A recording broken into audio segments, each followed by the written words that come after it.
Okay, देखिए बेटा, ये था यहाँ पे पेज नंबर इसका सेकंड 14 का सेकंड पैराग्राफ जो अंडरलाइन किया गया है, और उसमें देखिएगा कि other romantics such as the German philosopher, जैसे जॉन गोट्रीफाइड, अरे राम जी, क्या कह रहा है कि दूसरे जैसे रोमांटिज्म, अभी हमने बताया था कि रोमांटिज्म का भी दौर, रोमांटिज्म का मतलब होता है कि उस समय जो अपने पोएट लोग थे, सॉन्ग के माध्यम से और अपनी कविताओं के माध्यम से, अपने पेंटिंग के माध्यम से, अपने आर्ट के माध्यम से, कहाँ मतलब म्यूजिक के माध्यम से नेशनलिज्म को एक्सप्रेस करना शुरू किया। तो यही दौर रहा, जो कल्चरल डेवलपमेंट हुआ, कल्चरल मूवमेंट हुआ, तो उसको हम कहते हैं रोमांटिसिज्म एक तरह से।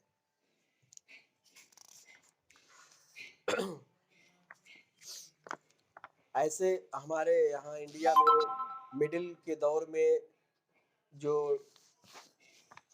कवि थे, जो लेखक थे, इन लोगों ने अपनी कविताओं, अपने लेखकों के माध्यम से आंदोलन किया, एक तरह से समाज में सुधार लाने का प्रयास किया। जैसे सूरदास, तुलसी, मेरा संत कबीर जो है मेन उसमें, जिन्होंने सामाजिक बुराइयों का विरोध किया अपनी कविताओं के माध्यम से, दोहों के माध्यम से।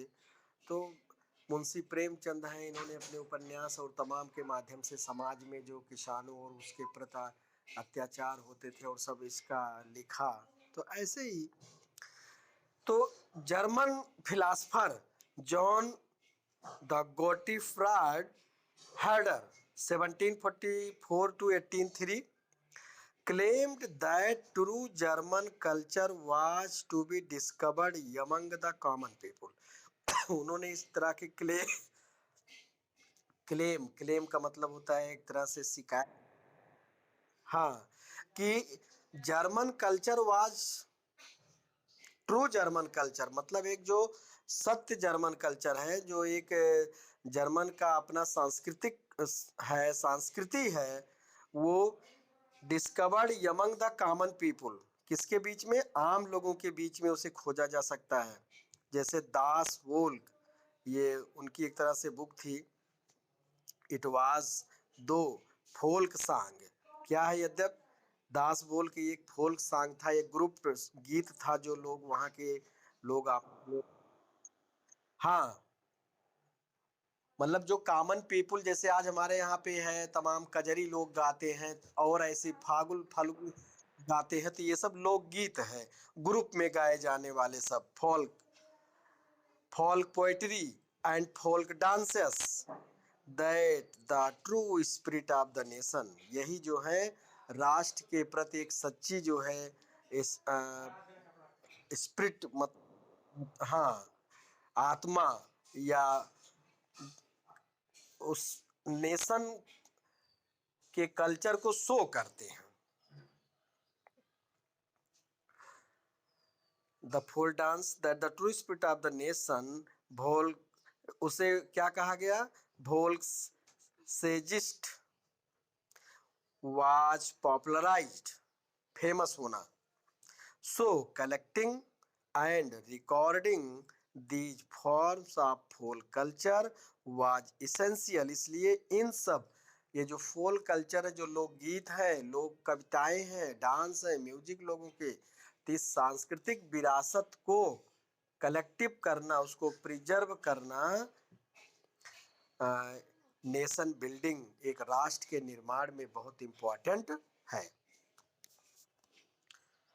अगला पेज आपको भेज रहा हूँ।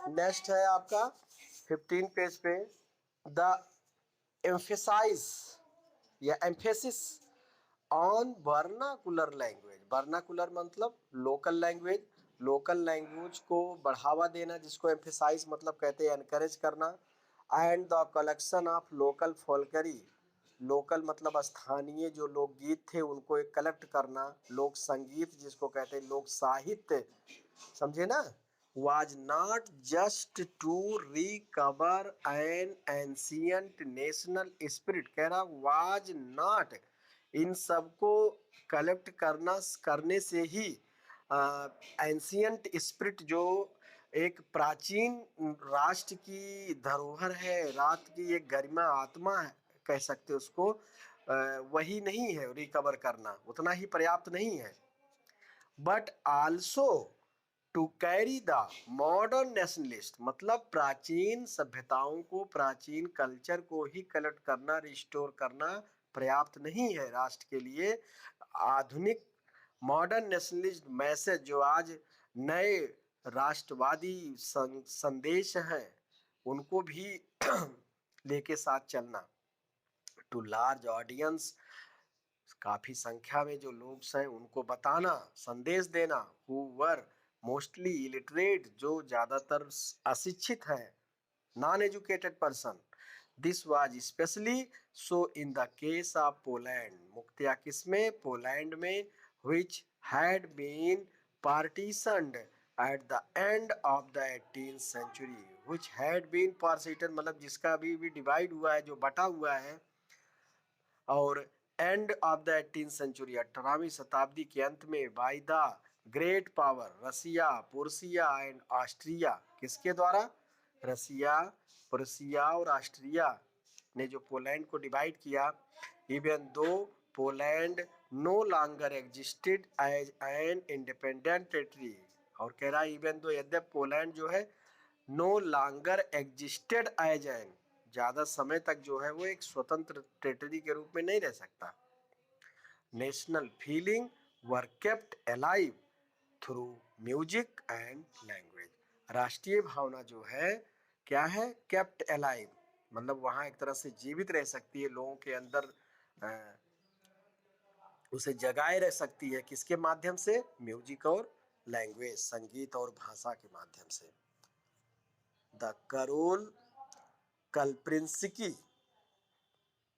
For example celebrated the national struggle through his operas and music, turning folk dances like the Polansik and Majorca।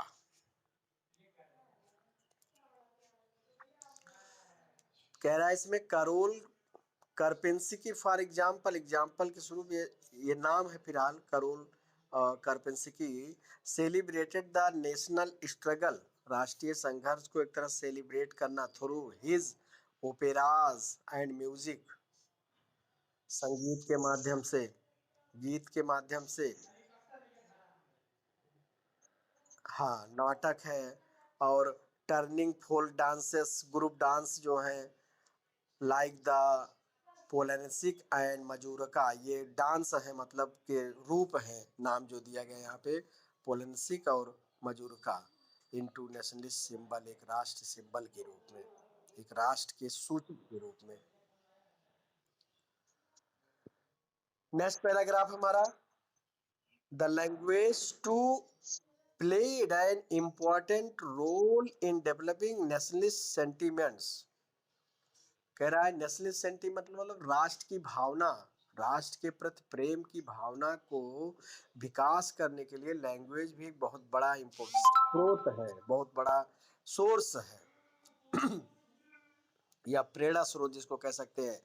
After Russian occupation the Polish language was forced out of school and the Russian language was imposed, Russia ने जब एक तरह से police पर attack मतलब police को किया और डिवाइड कर दिया, उसका अपने अधीन एक तरह से कर लेना, तो ज्यादातर स्कूलों से पोलिश लैंग्वेज, हाँ पोलिश लैंग्वेज को आउट किया गया वहाँ के, उसके बदले में क्या रखा गया, रसियन लैंग्वेज को, वाज इम्पोज्ड एवरीवेयर, हर जगह रसियन लैंग्वेज को इम्पोज किया गया।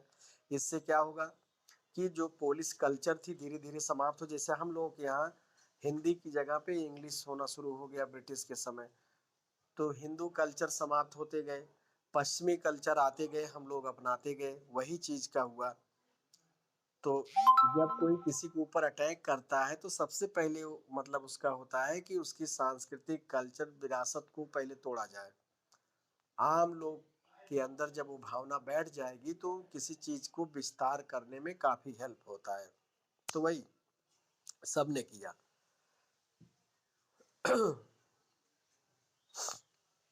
In 1831, an armed rebellion against Russian rule took place, which was ultimately crushed. Arm rebellion मतलब सैन्य विद्रोह जिसको कहेंगे हम, अगेंस्ट रसियन रूल, रसियन शासन के अगेंस्ट वहां पे सैन्य विद्रोह हुआ, लेकिन उसको क्रश कर दिया गया। अल्टीमेटली मतलब अंततः जो है, हाँ वही लास्ट, अंततः क्रश कर दिया गया, दमन कर दिया गया, उसका सफल नहीं हुआ वो reveal. Following this many members of the clergy in Poland, Poland में जो चर्च के वर्ग के लोग थे, began to use language as a weapon of national resistance. अपने लैंग्वेज को उन्होंने एक राष्ट्रीय हथियार के रूप में उपयोग करना शुरू किया। नेशनल रेजिस्टेंस, प्रतिरोध। Police was used for church gathering and all religious instruction. Church में और जितने भी धार्मिक होते थे उसमें पुलिस लैंग्वेज को यूज करना शुरू किया गया। As a result a large number of priest and bishop, तो पादरी लोग थे और जो बिशप जो चर्च के हेड एक तरह से होते हैं, वर पुट।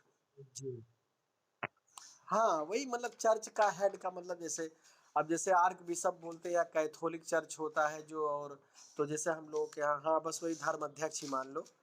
तो उन लोगों को जेल में भेजना शुरू कर दिया गया, जेल में। टू साइबेरिया, साइबेरिया आप जान ही रहे हो कितना कोल्ड प्लेस है रसिया का। साइबेरियन बर्ड्स हमारे यहाँ आने शुरू कर देती हैं ठंडी के समय में। By the Russian authorities, Russian authorities मतलब रसियन नेतृत्व के द्वारा, रसियन गवर्नमेंट के द्वारा, वहाँ के किंग जार होते थे, तो उनके द्वारा ऐसे लोगों को, आंदोलनकारी लोगों को जेल भेज दिया गया। As a punishment for their refusal, हाँ, to preach in, to preach in Russian authorities as punishment for their refusal, मतलब कि इसलिए उनको पनिशमेंट मिला जो उन लोगों ने रिफ्यूज कर दिया था प्रीच इन रसियन, रसियन भाषा में बोलना, अपनी बात को कहना, अपने उपदेश को देना रसियन लैंग्वेज में। इन लोगों ने मना कर दिया था, इसके लिए इनको पनिशमेंट मिला, जेल में डाल दिया गया।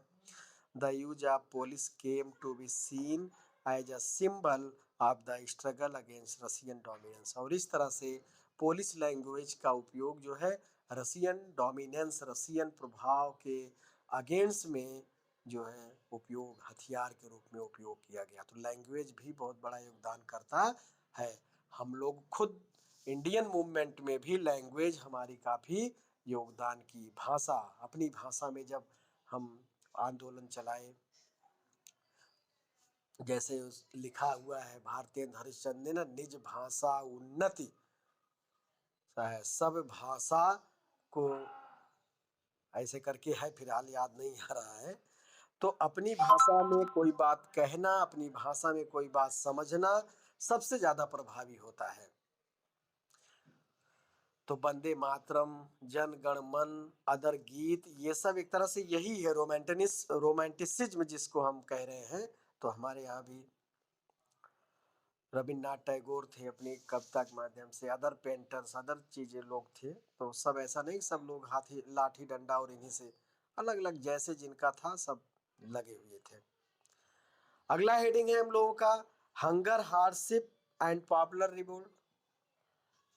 एक स्थिति पुनः आई, हंगर, भूखमरी की, कठिन का दौर, जीवन, और पॉपुलर रिवोल्ट, जो फेमस आंदोलन हुए, रिवोल्ट हुए।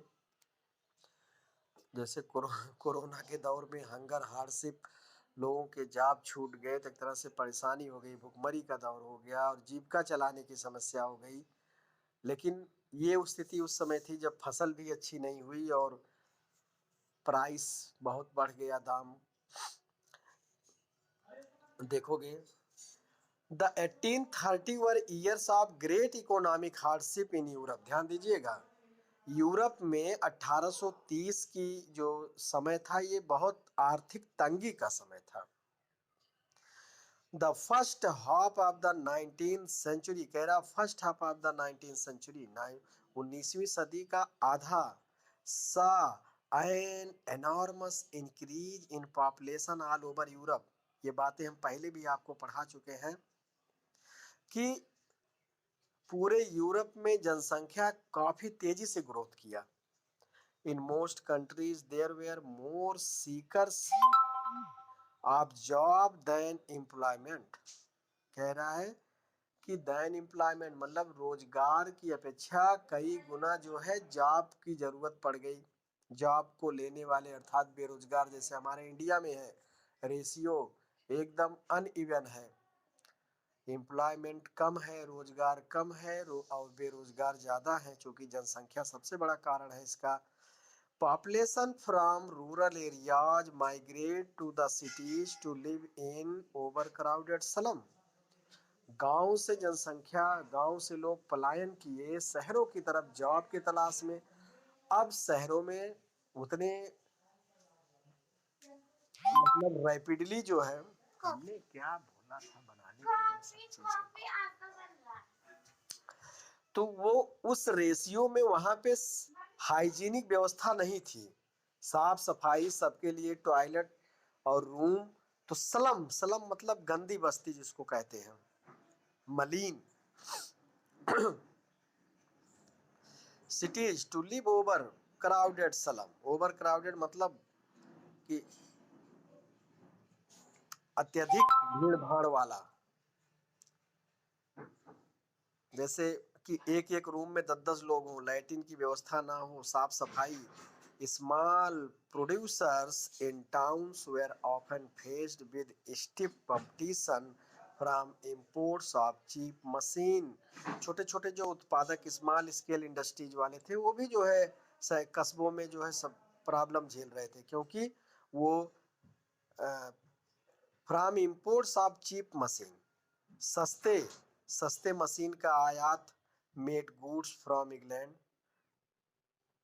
तो मतलब जो इंग्लैंड से सस्ते मशीनों के द्वारा कपड़ा, मशीन्स मेड गुड्स, मशीन से बने सामान फ्रॉम इंग्लैंड, इंग्लैंड से जो आता था, इससे उनका कंपटीशन सही से नहीं हो पाता था। मतलब इंग्लैंड में इंडस्ट्रियलाइजेशन सबसे पहले हो गया था, तो वहाँ फैक्ट्री मेड क्लॉथ जो यूरोपियन मार्केट, इंडियन मार्केट सब जगह पहुँचते थे, वो सस्ते होते थे। इससे सब जगह के जो है छोटे छोटे प्रोड्यूसर या हैंडीक्राफ्ट्स वाले परेशान थे। England where industrialisation was more advance, जहाँ भाई बताए मैंने ना, जहाँ पे औद्योगिकरण काफ़ी एडवांस था पहले से, देन ऑन द कॉन्टिनेंट, मतलब यूरोप के और पार्ट से, मतलब अदर पार्ट्स ऑफ यूरोप के अपेक्षा इंग्लैंड में एडवांस मैकेनाइज सिस्टम था, industrialisation. This was specially so in textile, और मेनली क्या था, टेक्सटाइल के क्षेत्र में सबसे पहले टेक्सटाइल मतलब कपड़ा उद्योग शुरू हुआ होगा, which was carried out mainly in home or small workshop and was only partially mechanized, जो कि ज्यादातर कहाँ से निकल के आते थे, बन के आते थे, स्मॉल स्केल इंडस्ट्रीज मतलब हथकरघा उद्योग, ज्यादातर जो वीवर्स होते थे, बुनकर हाथों से बुनते थे, और बहुत कम ही मशीनों से बनते थे, partially mechanised. In these region, in those regions of Europe where the aristocracy still enjoyed power, मतलब यूरोप के ऐसे क्षेत्रों में जहाँ पे सामंती वर्ग, जहाँ पे निरंकुश शासक लोग, एरिस्टोक्रेसी वर्ग, कुलीन वर्ग लोग सत्ता में थे, peasant struggle under the burden of feudal dues, और वहाँ के किसान जो है, वहाँ के किसान संघर्ष कर रहे थे। किस वजह से? फ्यूडल ड्यूज, जो वहाँ के लैंडलॉर्ड्स थे उनके टैक्सों से, taxes and obligation, the rise of food prices और a year of bad harvest, और अच्छी फसल ना होने से फूड प्राइसेस भी जो है काफी तेजी से बढ़ा। Led to the widespread the populism in town and country. तो पॉपुलिज्म का मतलब पुअरिज्म हो गया। इस तरह से टाउन मतलब शहरों और गांव के क्षेत्रों में जो है काफी तेजी से गरीबी बढ़ी।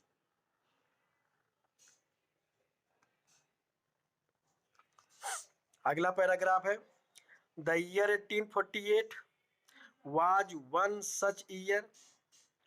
1848 भी एक ऐसा ही समय था। Food shortage and wide spread unemployment, भोजन की कमी और वाइड स्प्रेड जो है अनएम्प्लॉयड, बेरोजगारी की, brought the population of Paris out on the road, और इस तरह से पेरिस की जनसंख्या जो है विद्रोह में, विरोध में सड़कों पर आ गई। And barricade were erected and Louis Philippe was forced to flee. Barricade were erected, जो बैरिकेटिंग किया गया था उसको तोड़ दिया गया, और फिलिप जो वहाँ का लुइस फिलिप किंग था वो फोर्स टू फ्ली मतलब मजबूर हो गया भागने के लिए, छोड़ के भागा।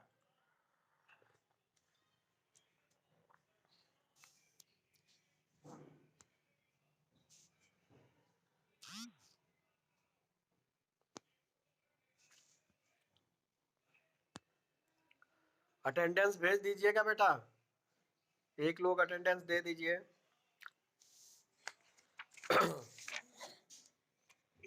अगला पैराग्राफ आपका है वैसे शायद ये पूरा पैराग्राफ ना हो पाए, 8:04 हो गया है और एक पैराग्राफ हो जाए शायद। यहाँ से आप देखिएगा, national assembly proclaimed a republic, granted suffrage to all adult male above 21। National assembly जो थी वहाँ की, प्रोक्लेम्ड मतलब एक तरह से घोषणा करना रिपब्लिक की, और ग्रांट सफरेज मतलब उनकी संघर्षों को माना, जो लोग वोटिंग के लिए, राइट टू वोट, सफरेज का मतलब होता है struggle for right to vote above 21 age से ऊपर के लोगों के लिए जो है ग्रांट कर दिया कि सबको वोट देने का अधिकार होगा 21 से ऊपर, लेकिन अभी भी महिलाएं नहीं। And guaranteed the right to work, और काम करने के अधिकार मतलब काम की गारंटी लिया। National workshop to provide employment were set up, national workshop मतलब राष्ट्रीय कारखाना को सेटअप किया गया लोगों को रोजगार देने के लिए। अर्लियर इन 1845, अगला पैराग्राफ है इसका, बीवर in Silesia had led a revolt against the contractor who supplied them raw material। 1845 में जो सिलसिया के बीवर्स थे, बुनकर्स थे, वो कॉन्ट्रैक्टर के अगेंस्ट विद्रोह कर दिए। कॉन्ट्रैक्टर हम इंडिया में भी पढ़ेंगे, क्लास 8th में भी आप लोगों ने पढ़ा था कि ये जो है एक तरह बिचौलिए काम करते थे, जो रॉ मटेरियल सप्लाई करते थे। who supplied them raw material and gave them order for finished textile, और उनको फिनिश टेक्सटाइल मतलब बना हुआ कपड़ा के लिए ऑर्डर देते थे। बट ड्रेस्टिकली एजुके रिड्यूस दियर पेमेंट, और फिर धीरे धीरे बीच में उन लोगों ने पेमेंट को कम कर दिया देना। इस वजह से जो बुनकर थे लोगों ने रिवोल्ट कर दिया उनके against. The journalist Wilhelm Wolff, ये पत्रकार थे Wilhelm Wolff, described the events in Silesian village as follows, मतलब जो सिल्सियन गांव में ये घटना हुई थी उसको डिस्क्राइब किया उन्होंने कि in these village, with 18,000 inhabitant, 18,000 जो लोग रहने वाले वहाँ के निवासी। Cotton weaving is the most wide spread occupation, उनका जो है कॉटन वीविंग कपड़े से बुनना मेन ऑक्यूपेशन था, कपड़ा बुनना। The misery of the worker, कष्ट दुख जो है किस उनके वर्करों का, इज एक्सट्रीम, बहुत कष्टमय जीवन था उनका। The desperate need for job has been taken advantage of by the contractors to reduce the prices, तो जो कॉन्ट्रैक्टर्स थे जो लाके उनको रॉ मटेरियल कॉटन देते थे और उसके बदले में कहते थे कि हमको कपड़ा बना चाहिए और वो पैसा लाके देते थे, तो शोषण करते थे उनका, एक्सप्लॉयटेशन, और धीरे धीरे पेमेंट भी कम देना शुरू कर दिया। Prices of goods they order, मतलब जो ऑर्डर वो देते थे उसके बदले में उस कपड़े का दाम जो है उनको कम देते थे। तो फिलहाल आज की क्लास आपकी इतनी ही। चलिए एक पैराग्राफ और बज रहा है, इसको भी कर देता हूँ, नहीं तो फिर कल फोटो इसका देना पड़ेगा। ऑन 4 जून एट 2 PM, ध्यान दीजिएगा लास्ट पैराग्राफ इसका। 4 जून 2 बजे, a large crowd of viewers emerge, बुनकरों का एक काफी समूह जो है, भीड़ जो है, इमर्ज फ्रॉम दियर होम्स, अपने घरों से निकल करके, मार्च पास्ट का in Paris up to mansion of their contractor demanding higher बेग्स, अपने जो कॉन्ट्रैक्टर थे उनके, जो एक तरह से ठेकेदार हम कहते हैं, उनसे हायर बेग की मांग करने के लिए जो है प्रोटेस्ट किया। They were treated with scorn and threat alternately. Following this, a group of them forced their way into the houses. तो उनके साथ एक तरह से बैडली ट्रीट किया गया, और force a group of them, उनमें से एक समूह जो है, force their way into the houses. The smash its elegant window panes furnitures porcelain, window pane मतलब जो खिड़कियां होती हैं, फर्नीचर होते हैं porcelain. Another group broke into the storehouses, मतलब एक एक ग्रुप में इन लोगों ने अटैक करना शुरू किया कॉन्ट्रैक्टर के लोगों पर, उनके घरों पर, उनकी चीज़ों को उखाड़ फेंकना, तोड़ फोड़ करना शुरू किया। The contractor flood with his family, अपने परिवार के साथ वो भागने के लिए मजबूर हुए ठेकेदार लोग, टू अ नाइबरिंग विलेज, पड़ोस के गाँव में, विच हाउएवर रिफ्यूज टू शेल्टर, जहाँ उनको शेल्टर मिलने से, शरण मिलने से मना कर दिया गया।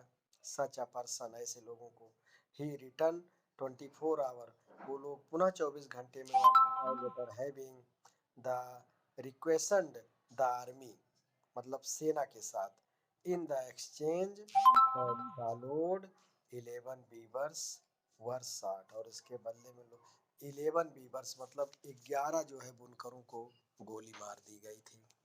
तो ये आप पढ़िएगा, अच्छे से समझिए, इतना रिवाइज करिएगा। आज हम कुछ एक्सरसाइज बेस मतलब क्वेश्चन भेजेंगे आपको, और आंसर भी उसमें होगा, लेकिन इसका अटेंडेंस आप लोग भेज दीजिए।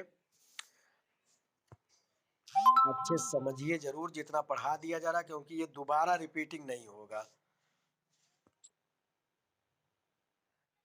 ग्रुप एडमिन किसमें नहीं हो?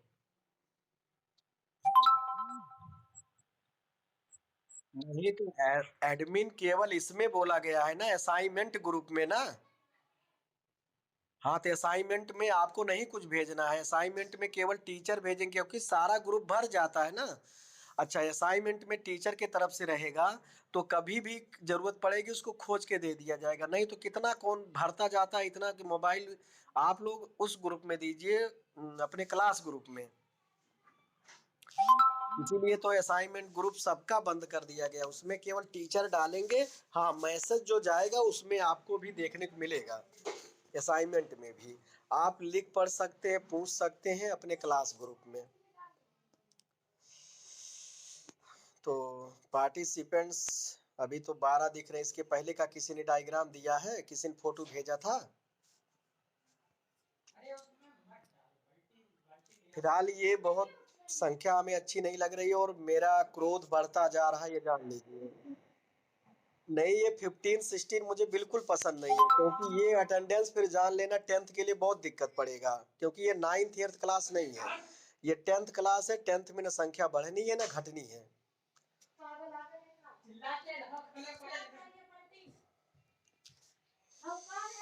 चलिए ठीक है, एंड करते हैं।